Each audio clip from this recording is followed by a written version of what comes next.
Hey guys, how's it going? This is Kris, and it's week 64 of It's Tea Time. What is your new journey for life now that you have started your transition? Um, I decided to start taking tea, um, I can't remember when it was, maybe 2008, and I wasn't able to start actually taking it for about 2 years after I decided that I wanted to. Um, and I guess that since deciding to take tea, things have changed for me. Not just in a sense of once starting to have the hormones, but once making that decision to transition. And in saying that, because the reason it took me 2 years to start taking tea was because I wanted to, my priorities changed. So I guess the things that I want to do in my life are still the same. They always have been the same, but my priorities in the order of things have changed a bit. So I always wanted to have kids, raise kids, not give birth to them. And in order to be able to do that, obviously, I needed to um, like freeze my eggs first and go through that egg treatment before taking the hormones. If you try and have kids, I know there are some guys out there who still want to be able to do that after they've taken testosterone, and there's a lot of a higher risk of abnormalities developing with the baby. So I didn't want to have any problems like that. So I went through 2 cycles that my girlfriend and I saved for um, to get 21 eggs now frozen, and yeah, I kept away, and that costed 10 grand. So it was about 5 grand each cycle. Um, so that took a long chunk out of my time and finances and things like that. And then, yeah, so I'm not in a stage right now of wanting to have kids, but I had to think about having kids way before I was even ready to be able to sort of prepare for that. So I needed to do that before transitioning. Um, yeah, in terms of finances, like I said, that had to go towards the eggs. Finances in terms of paying for the tea, paying for the endo, paying for saving for top surgery, flights, accommodation, and then later on paying for getting bottom surgery, because that's definitely something that I need to do. That's definitely something I wouldn't feel right if I didn't do. So transitioning itself for me has been, and is going to continue to be for quite a while, a real financial commitment. Um, I was originally like pre-deciding to take hormones and stuff, wanting to sort of buy a house, which is often the Australian dream here. But that's something that's going to be put on hold for possibly up to 5 years now because of my transition. So yeah, like I said, the goals are still the same for me, in terms of, I want to have kids and I don't want to get a house and stuff like that. But the priorities now have changed, and the transition for me is now a priority.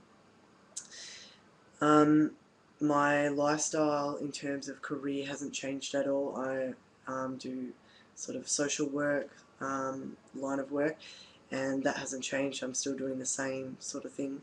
Um, the only thing that has changed is that I am stealth, not with staff at work. They're really good about transgender stuff, but and very supportive. But with my clients, I'm stealth. I don't want to add that into the equation when my clients have a lot of high needs, and they've got their own issues going on, and I don't really want to mix my personal life in that sense with them. So that's pretty much the only place that I am definitely really stealth in, and I prefer it that way. Um, yeah, I think this journey has, everyone goes through this, debating whether to go stealth or to be open, and I guess for me that's something that I went through and thought about, and realised that in some situations I do want to be stealth, but I feel like for me personally, and this isn't for anyone else, that um, I wouldn't be who I am if I were to say to, if I were to, I would feel like I'm pretending, I guess. Being transgender for me is part of who I am. Um, I don't know if I'm ever going to get to that point of being like, now I've completely transitioned to a man, um, and let every female aspect of me go and every part of me that's been identified as transgender go. Everyone's different, but that's how I feel. But obviously, you have to be safe in certain places and areas of where you want to disclose your identity to and stuff like that. Um, I used to identify, I guess what has changed a lot is I used to identify as a lesbian um, for about 5 years, 7 years or something. Um, I thought, like, I thought that I knew that I wasn't attracted to men in the sense of wanting to be with them, but there was always some sort of attraction that I could never put my finger on. And once deciding to transition, it's just clicked for me that it's not that, I ever wanted to be with a guy, it's that I wanted to be a guy. And ever since realising that, I've been really clear on how I feel with that. But yeah, in the sense of sexual orientation, I guess, no longer defining myself as a lesbian. Um, which was a real period of adjustment for me, especially for my girlfriend as well, because we met together. So the new journey itself, I guess, hasn't changed in some ways, but in some ways it has. The identity um, of of how I identify now has changed. I don't. Some people would call me like a straight male, and if they do, that's fine. But um, I don't know, I guess it's still a period of adjustment for me. I still socialise with a lot of lesbians and go out to still like a lot of gay, mainly mixed now gay venues and stuff though, but and trans venues. Yeah, so my identity in terms of how other people see me, my sexual orientation in that sense has changed. I mean, for me it's been the same the whole time. I just like women. I always have liked women and I just continue to like women, but in terms of the way society sees me, that label in a sense has changed. Um, I think that's pretty much it for me. My lifestyle in terms of going to the gym. Um, I started going to the gym a lot pre-T to try and help myself to pass a lot, and it really did help. It cut down a lot of the fat around the hips and stuff like that to try and just at least look slimmer. Building muscle was a bit hard because you could never build it the same as what like a guy can, but still a bit of muscle helps. But yeah, just really cutting down around the fat around the body, I found really helped me to pass. And since then, it's sort of I've just kept going to the gym, and it's helped me to pass better and better. And now I actually enjoy it instead of just for passing, so that's good.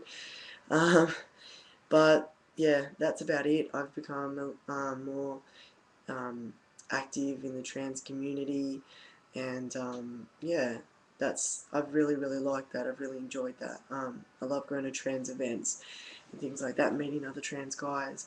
Yeah, it's really good to be around people that are going through the same thing as you, I think, as well. So that's it for me. I hope that made enough sense for you guys or answered what the topic was asking. But yeah, I hope you guys are going good, and I will speak to you guys this weekend. Bye.